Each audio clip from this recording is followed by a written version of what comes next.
dos veces. Da gibt es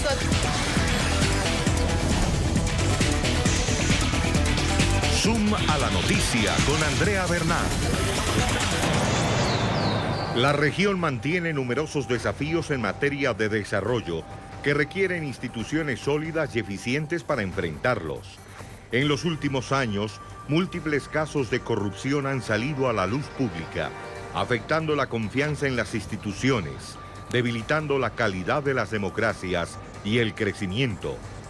Este tema fue epicentro de la conferencia Gobernanza, Integridad y Transparencia del Banco de Desarrollo de América Latina CAF, que fue inaugurada por el vicepresidente de Ecuador, Otto Sonnel-Holzner, en Quito. El evento contó con la participación de reconocidas personalidades del ámbito político y social. La directora de Zoom a la Noticia de NTN 24, Andrea Bernal, moderó el panel Superando la crisis de confianza de la sanción a la prevención. Este es nuestro tema de hoy.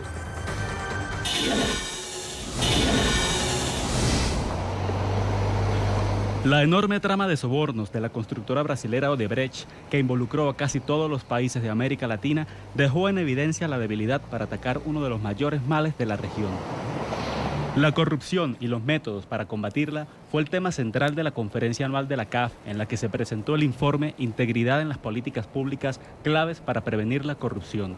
El documento revela que el impacto de las prácticas corruptas en el mundo equivale a 5% del Producto Interno Bruto del planeta.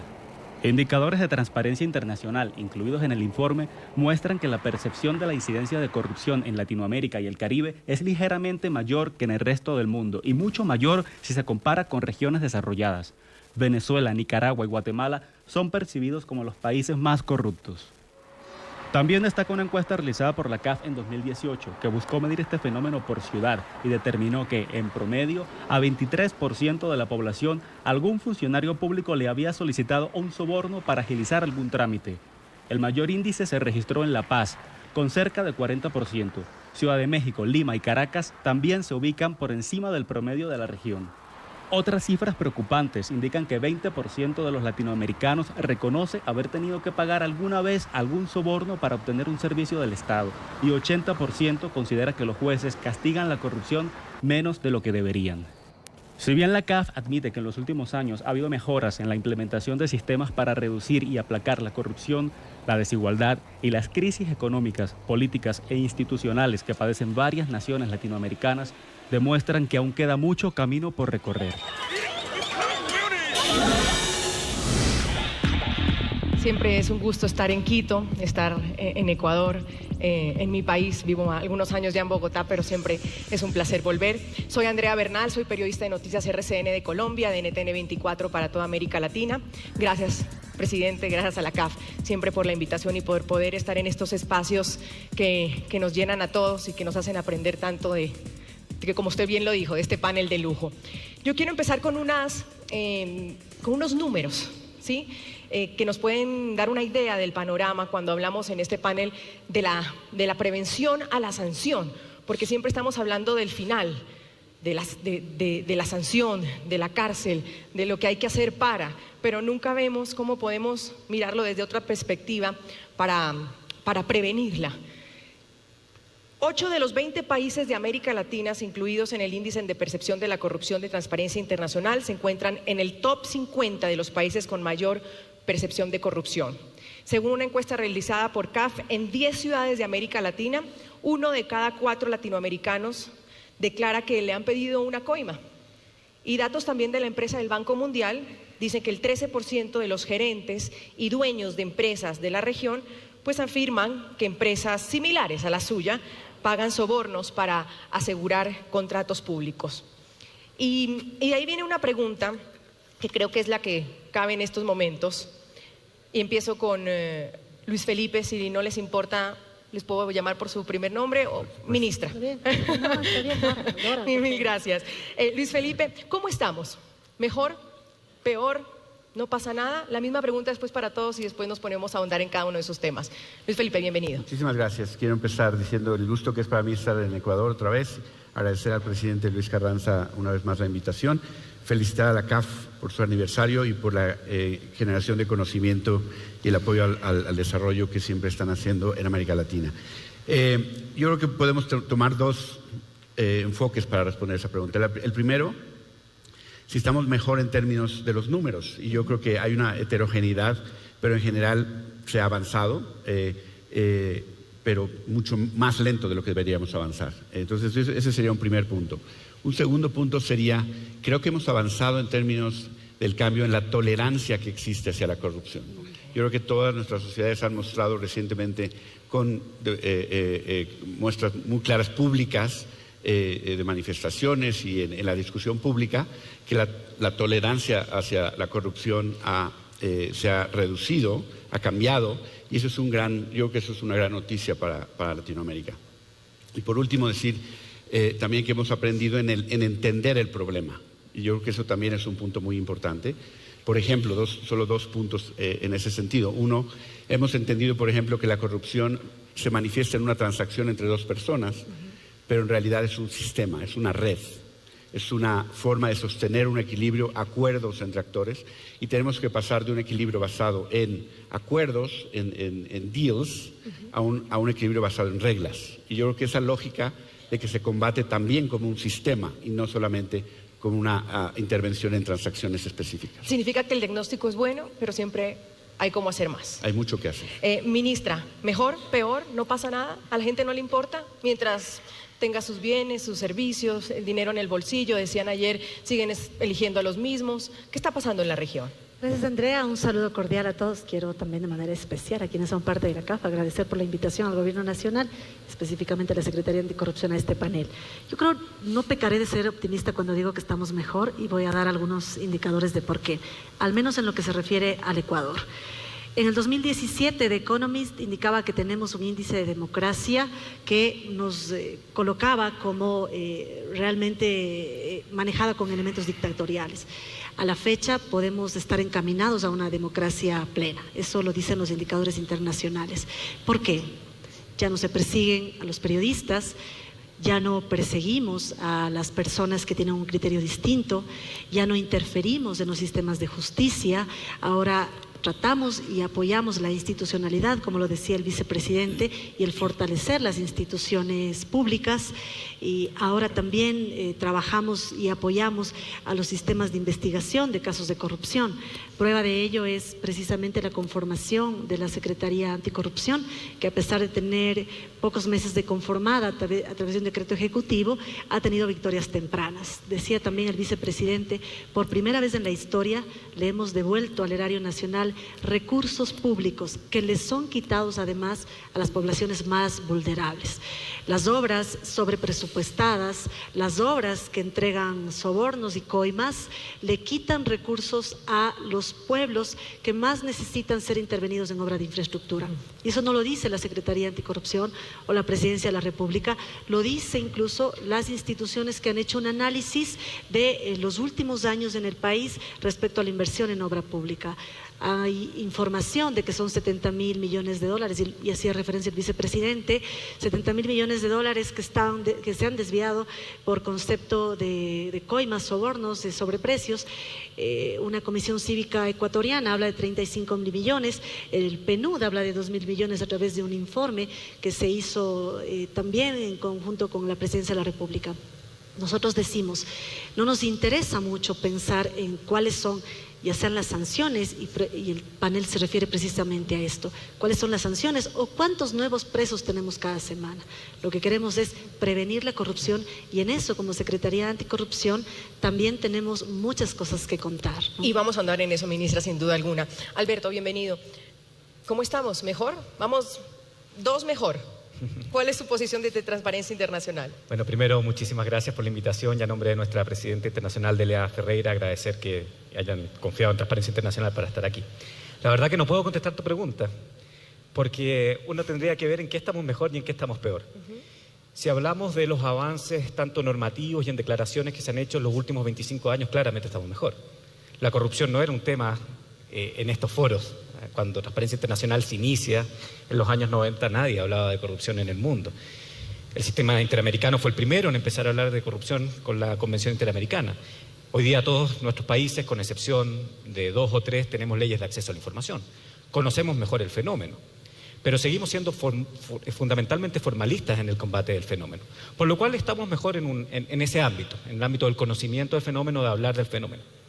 Pero estamos peor en cuanto al enemigo se ha sofisticado muchísimo más. Si vemos un caso, no de la región, pero el caso del Danske Bank, estamos hablando de 230.000 millones de dólares en lavado de activos que se hace en el país más transparente del mundo, desde el país más transparente del mundo, con sistemas absolutamente sofisticados. El cambio que está viviendo la banca hacia las criptomonedas, los nuevos flujos de poder con la algorocracia, claramente nos ponen desafíos que hacen que nuestro problema ya no sigue siendo la transacción 1 a 1 del pago del soborno.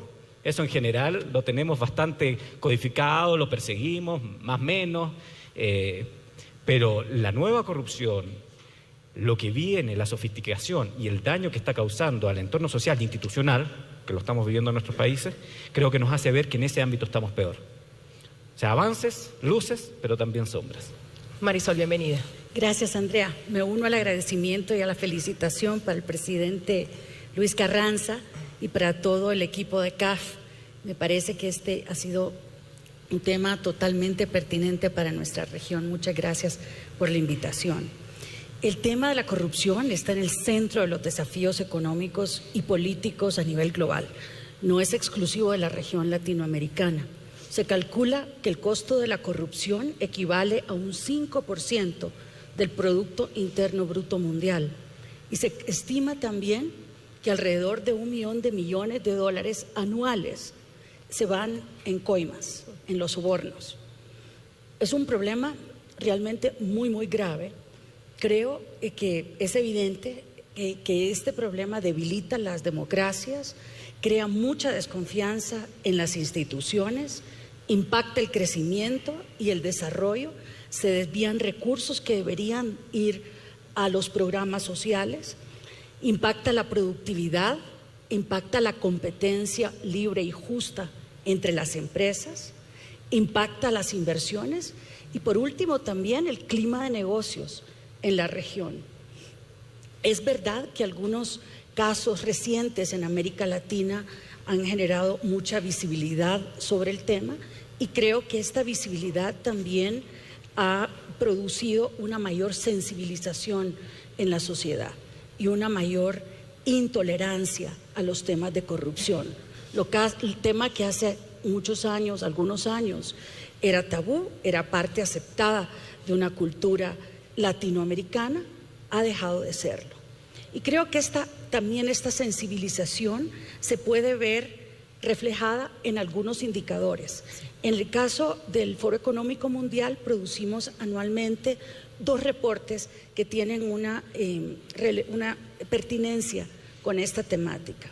Uno es el informe sobre riesgos para hacer negocios. Este es un informe global que se publica anualmente y cuando desglosamos los indicadores a nivel regional, vemos que para América Latina la desconfianza en las instituciones y los problemas de gobernanza son el primer desafío importante, ese primer gran riesgo que América Latina enfrenta. Y hay respuestas homogéneas alrededor de toda la región. Y el segundo informe importante es el informe global de competitividad, que mide 12 pilares. Uno de estos pilares es el de la institucionalidad, y en este pilar de la institucionalidad, América Latina es la segunda peor ranqueada región, con un 47.1% en cuanto a los temas de institucionalidad, solo superada por África, que tiene solamente un 46.9%. Si comparamos cifras del año pasado y de este año, América Latina ha retrocedido en un 1.4%. Repito, mucho se da porque hay ahora mucha más sensibilidad sobre el tema. Otra visión sin duda, Marisol, no tan alentadora como otras visiones que hemos tenido aquí en el panel. María Fernanda, cierro con usted la pregunta de entrada. ¿Mejor ¿Peor? ¿No pasa nada? Gracias. Yo también quisiera agradecer la invitación, por supuesto, al CAF y a los organizadores de este evento. Yo voy a ser también un poco menos optimista que nuestros dos primeros panelistas. Yo veo, digamos, dos visiones encontradas. Por un lado, estoy de acuerdo que la corrupción es un tema que ahora es mucho más visible que antes, es un tema que se encuentra en la cabeza de mucho más ciudadanos. Ahora las cifras, yo tengo cifras del Barómetro de las Américas, la sexta oleada que se hizo en el 2018 y es una encuesta de casi 30,000 casos en 25 países latinoamericanos. Y en esta encuesta lo que nos muestra es que casi el 10% de los ciudadanos en América Latina considera a la corrupción como uno de los problemas más importantes de sus respectivos países. Esto, a lo mejor, digo, ahora ya solamente está detrás, por un lado, de delincuencia y crimen, que digamos tiene alrededor del 17% de personas que lo mencionaron como tema más importante, y detrás de los temas económicos, que son más o menos el 15%. 10% es un número muy alto, sobre todo si tomamos en cuenta que hace 10 años ese número no llegaba al 2%. En el caso de México, que evidentemente es el caso que yo conozco mejor, digo, hay ya varios estudios que muestran que muy probablemente el actual presidente de México, uno de los temas que más impactó en que la gente votara por él fue justamente su discurso anticorrupción. Entonces, por ese lado, creo que en efecto es un problema que es más visible y que la gente tiene más en la cabeza. Por otro lado, sin embargo, hay un punto que me gustaría destacar. Normalmente hablamos del ciudadano como víctima de la corrupción y normalmente hablamos de en dónde o cuándo se le intenta pedir un soborno o una coima a un ciudadano para lograr acceder a algún servicio público. Sin embargo, digamos, está el otro lado de la moneda, ¿no? Que es básicamente lo que la literatura llama el active corruptor, que en español hemos traducido como corruptor activo.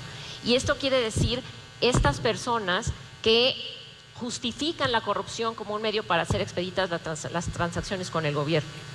Y estas cifras son, de nuevo, en la misma encuesta que les mencionaba, de alrededor del 20%. O sea, 20% de ciudadanos que justifica el pago de coimas y sobornos, sobre todo argumentando los malos servicios públicos. Y estos números generalmente están subreportados. No es políticamente correcto decir que la persona lo justifica y sin embargo son esos números. Entonces, digamos que y estos números además han crecido también de manera muy importante durante los últimos 15 años. Tenemos el diagnóstico, tenemos los reportes, tenemos las conclusiones. Pero si podemos echar el cassette hacia atrás, ¿cómo cambiamos ese discurso de la lucha contra la corrupción para cambiarlo a la lucha para prevenir la corrupción? ¿En dónde se han logrado esos mayores avances, Luis Felipe? Bueno, yo creo que habría de dos áreas. Hay una investigadora en Alemania que se llama Lina Munju, que ha escrito mucho sobre este tema. Básicamente es una combinación de dos aspectos: restricciones por un lado y recursos por otro. Yo creo que es muy importante lo que dijo Alberto. Las restricciones quiere decir elevar el costo de que la gente se involucre en estas redes de corrupción. Si vemos un viejo artículo ya de George Macmillan sobre la corrupción en el caso de Perú en los 90s, recientemente viendo la serie El Mecanismo, cuando está el investigador viendo y no entiende la lógica y su hija está viendo en su iPad los fractales, sí, y dice, ese es el mecanismo, ¿no? Entonces esta lógica de las redes y elevar el costo y hacer más transparente, entonces hay una cadena de valor de la integridad que va de transparencia a publicidad de la información y a rendición de cuentas. La transparencia por sí misma hace la información disponible, la publicidad la hace disponible a los actores que son interesados en ella, pero si con esa información no pasa nada, tampoco podemos prevenir. Entonces elevar el costo mediante la rendición de cuentas fuerte. Esa es la parte de las restricciones. Pero como dijo Alberto, se ha sofisticado mucho estas redes. Entonces también se requiere cada vez más recursos para poder dar seguimiento. Y eso involucra algo que el reporte de CAF menciona de manera muy importante, el uso de todo el cambio, las nuevas tecnologías para poder tener mucho mejores recursos para poder combatir la corrupción. ¿En dónde se ven? ¿En qué países de la región se ven esos avances? Porque estamos hablando de darle mayor recurso y también términos de investigación e inteligencia. ¿Quiénes lo están haciendo bien? Bueno, yo diría un caso, de hecho, que Alina Monjo menciona, que es el caso de Chile. Y está aquí Eduardo Engel, que lideró una comisión muy importante en el caso de Chile, en donde se llevaron a cabo muy importantes reformas en esa dirección. Yo diría que esa es una experiencia que definitivamente se debe analizar. Otra que está todavía en implementación y tiene muchos problemas, pero en su diseño es una lógica muy interesante, que es el sistema anticorrupción en el caso de México, que fue una iniciativa fundamentalmente liderada por iniciativas de sociedad civil. Entonces yo creo que hay ejemplos que se pueden ver que van en la dirección correcta. Ministra, y que hay secretarías nacionales anticorrupción ya en casi todos los países de América Latina. Eso no existía o no estaban tampoco a nivel de ministerios, porque muchas veces decíamos y lo asociamos a la cultura. Es que los latinoamericanos somos así, ¿no?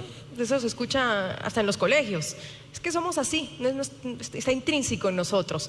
Sin embargo, desde su ministerio hay una iniciativa importante de comités de integridad ética en empresas estratégicas del país, porque uno de los lugares más corruptos, no hablando de la empresa privada, que ya vamos a hablar también de esa óptica, es del Estado y de las empresas estratégicas del país, sobre todo, por ejemplo, las petroleras, las mineras, la de electricidad. ¿Qué están haciendo desde su ministerio para enfocarse en ese tipo de corrupción o prevenirla más bien?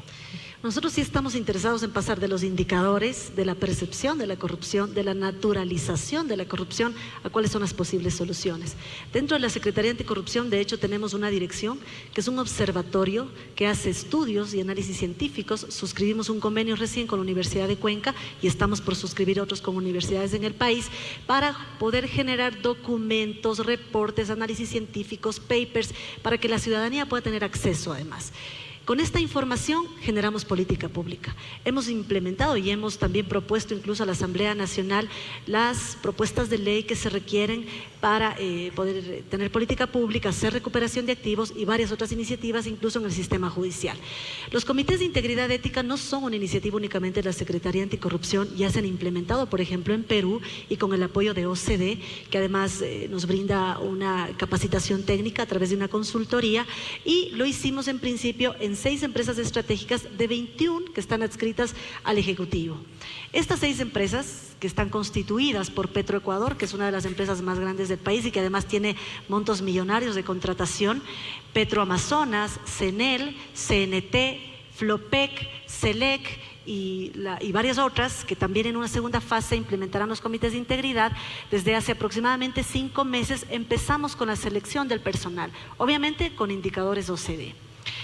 La intención es que tengamos comités de integridad que son un ente asesor del directorio de cada empresa que pueda acompañar los procesos de contratación pública con la intención precisamente de prevenir, no llegar como ex post, sino desde la etapa precontractual revisar incluso los términos de referencia y además a través de una matriz de riesgos definir cuáles son las áreas en donde eventualmente puedan darse estos delitos de corrupción que así están tipificados además.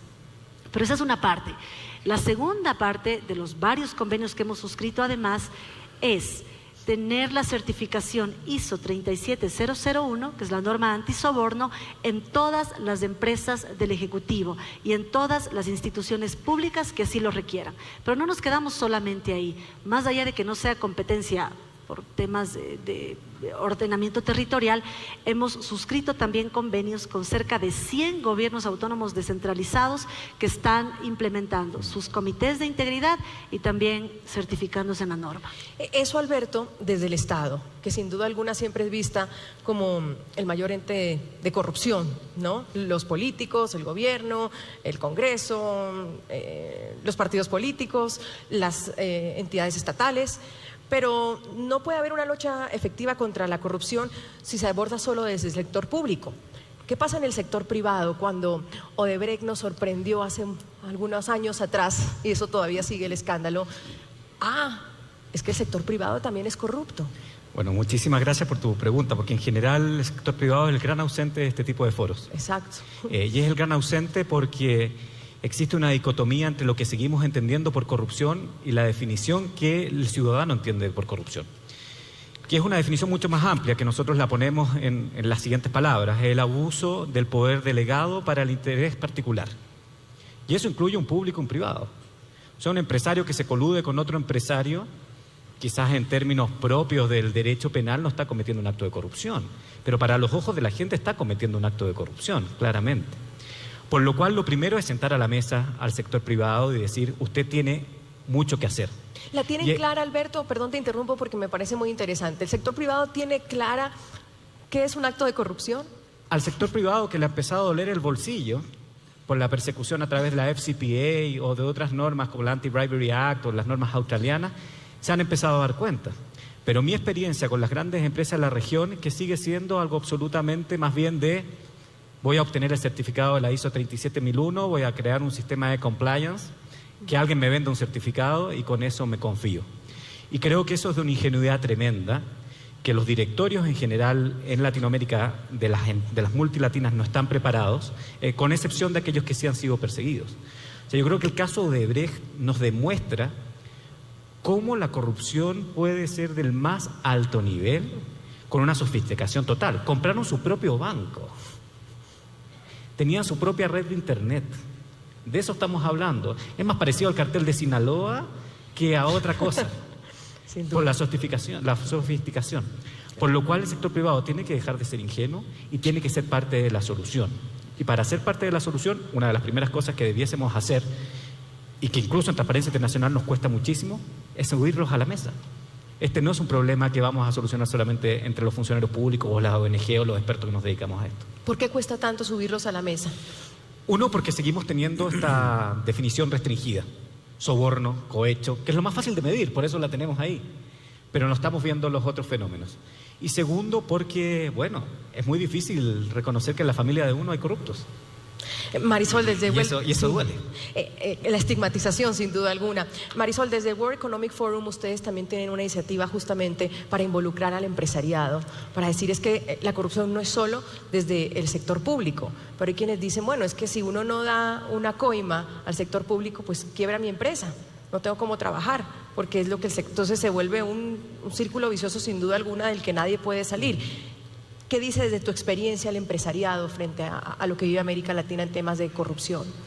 Sí, Andrea, a partir del año 2004 se crea o se formaliza más bien una iniciativa que es una coalición de directores ejecutivos, de CEOs, de las principales empresas del mundo que buscan una mejor coordinación y un impacto colectivo a los problemas de los sobornos. A partir del año 2004, desde la perspectiva del Foro Económico Mundial, que es la organización internacional para la cooperación público-privada, se hace una revisión de los principios que deberían regir una cultura de ética y transparencia desde la perspectiva del sector privado, y se crea un grupo de trabajo para promover estrategias que permitan pasar de ese diagnóstico, de ese compromiso, a las acciones concretas. A partir de ahí se establecen 6 principios básicos, que son el liderazgo, la evaluación de riesgos permanente, las políticas, procedimientos y controles internos, la educación, el entrenamiento y la comunicación, el reporte transparente y confidencial de quejas y las relaciones entre las empresas, buscando también crear iniciativas sistémicas para abordar colectivamente el problema de la corrupción desde un sector de la industria o desde las diferentes cadenas de valor. Las empresas grandes buscan evitar compras de algunos proveedores que no cumplen con los requisitos básicos en términos de transparencia. Y luego se vuelve a hacer una revisión en el año 2018, y a partir de esta iniciativa que se llama Partnership Against Corruption Initiative, PACI por sus siglas en inglés, la Alianza Anticorrupción, que trabajamos ahora con la sociedad civil, tenemos una alianza muy cercana con Transparencia Internacional, involucramos a estas grandes empresas y trabajamos también con las economías del G20. Hicimos un trabajo muy amplio durante la presidencia argentina del G20 hace 2 años, identificando algunos casos de estudio donde pudiéramos además poner de relieve la importancia de un liderazgo responsable, ubicando modelos que puedan ser asumidos como estos líderes anticorrupción, que generan entonces no una estigmatización, sino que una idolización. ¿Y cómo les fue, Marisol? ¿Qué resultados arroja eso después de 2014 y verlo en el 2018? ¿Qué resultados arroja lo que ustedes están realizando? Se ha cambiado mucho el concepto que, como decía, se inició con una iniciativa de 90 empresas a crear ahora una plataforma global abierta. Y es bien interesante, esta plataforma está a la disposición del público, donde además se promueve la colaboración público-privada, como mencionaba, trayendo a crear consensos y a definir estrategias de trabajo con sociedad civil y con el sector gobierno. Pero muy, muy importante en la actualidad también poder identificar cuáles son aquellas tecnologías emergentes, cuáles son esos avances tecnológicos que permiten abordar de una manera mucho más eficaz los temas de corrupción. Y en este portal público al que todos pueden acceder, ustedes podrán ver que existe una red de innovadores en temas de anticorrupción, en temas de ética y transparencia, que es muy, muy interesante porque uno puede entonces ubicar qué modelos están utilizándose alrededor del mundo. Y hay aplicaciones hechas por la misma sociedad, por jóvenes innovadores, por empresas, por organizaciones, y es sumamente interesante. Marisol, voy con usted. Cuando hablamos de las nuevas tecnologías, hay ejemplos, tengo otro, por ejemplo, en Colombia, del tema Océano, de la Contraloría General del Estado. Es una base de datos en Big Data para saber qué empresas están contratando con quién, qué tipo de monopolio hay, identificarlas. Por ponerle un ejemplo, ustedes desde el World Economic Forum están promoviendo también crear cultura anticorrupción en este tema de la cuarta revolución industrial. Bien lo ponía Alberto sobre la mesa, cada vez es más complejo porque así como la tecnología avanza, pues los malos también la utilizan para sus fechorías. ¿Qué se ha encontrado que se puede hacer o cómo adelantarse y prevenir el tema de la corrupción con todas las herramientas tecnológicas que hay? Sí, gracias, Andrea. Además de 2 elementos sumamente importantes que fueron identificados, como es la educación en valores y como es también la mejora en políticas públicas y las mejoras en legislación, parte de estos avances en política pública debe incorporar el gobierno digital. Se ha evidenciado que a través del gobierno digital se pueden construir prácticas mucho más eficientes, mucho más ágiles y mucho más despersonalizadas, que entonces aseguran mucha más transparencia en la gestión de algunos procesos en la dotación de servicios de parte del gobierno. A partir de la cuarta revolución industrial, el Foro Económico Mundial ha lanzado una iniciativa que se llama Tech for Integrity y ha creado un portal en donde existe un repositorio de casos de estudio donde se han aplicado modelos de blockchain, de big data, de open data, de modelos también de inteligencia artificial, en donde se ha promovido desde una cultura de ética en el área de normativas de cumplimiento, compliance, hasta la transparentización de algunos procesos de compras desde el Estado, pero también algunos modelos se han estudiado, por ejemplo, en los mecanismos utilizados en los puertos. Hay evidencia de muchos casos de corrupción que impactan gravemente el comercio internacional por corrupción que se da en la aceleración de servicios de desembalaje de muchos contenedores en los puertos. En el caso de un país de la región, hicimos un caso de estudio donde con la aplicación de blockchain se pudieron identificar cuáles eran aquellos furgones donde había menos riesgo de que hubiesen algunos productos traficados, por decirlo así, y donde estaba también ubicado algunas fuentes de potencial corrupción. Y se han logrado dotar algunas recomendaciones para poder agilizar estos procesos y digitalizarlos con el objetivo de hacerlos más transparentes. Aparte de eso, se ha creado un repositorio de conocimiento donde los innovadores, los pioneros en tecnologías, han puesto a disposición modelos específicos para la recreación de confianza entre lo que llamamos B2B, que es negocios a negocios, y B2G, que es de los negocios al gobierno. Y es interesantísimo ver cómo con tecnologías y con una visión muy innovadora se pueden atajar muchos de estos problemas en corrupción.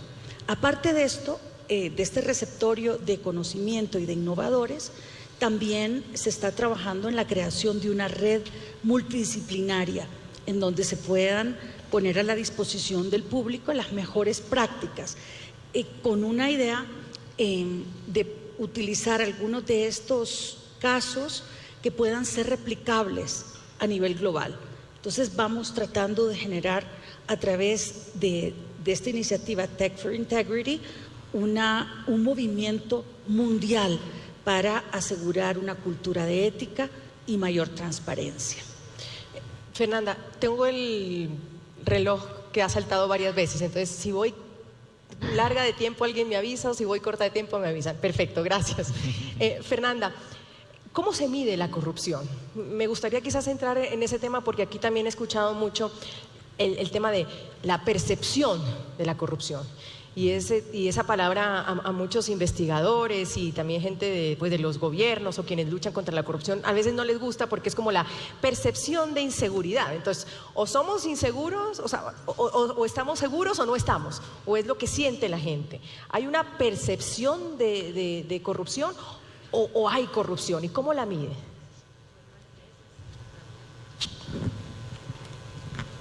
Gracias, Andrea. Mira, hay normalmente, y ahí digamos que hemos avanzado mucho en cómo medirla. Lo más común en la actualidad es utilizar encuestas de opinión y normalmente hay diferentes tipos de preguntas que se hacen a las personas para poder tratar de evaluar y de medir cuál es la percepción que tienen estas personas sobre corrupción. Entonces, una tiene que ver con la extensión y la frecuencia de la corrupción. Básicamente se le pregunta a la gente qué tan extendida ve usted la corrupción, qué tanto cree que los funcionarios públicos cometen actos corruptos, en fin. Entonces, esa, digamos, es una primera pregunta. Otro tipo de pregunta es si las personas han participado o han experimentado un acto de corrupción, y ahí se les puede preguntar normalmente en qué ámbitos, ¿no? Y ahí hay, digamos, sí en hospitales, sí en gobiernos locales, sí en juzgados o cortes, en fin, y que si han experimentado algún tipo de acto, o si también se les pregunta si algún funcionario público en específico los ha intentado digamos, pedir dinero o pedir algo a cambio de un servicio. Y ¿Se les pregunta, ¿usted ha dado una coima? ¿Se les pregunta, ¿usted ha estado involucrado en un acto de corrupción? Así es, y por eso digo que esa, digamos, es la más compleja, porque normalmente la gente dice que no. Gracias, Luis Felipe, Dora, Alberto, Marisol, María Fernanda. Para mí ha sido muy enriquecedor. Les agradezco de nuevo, presidente. Gracias por esta oportunidad. Muy amables.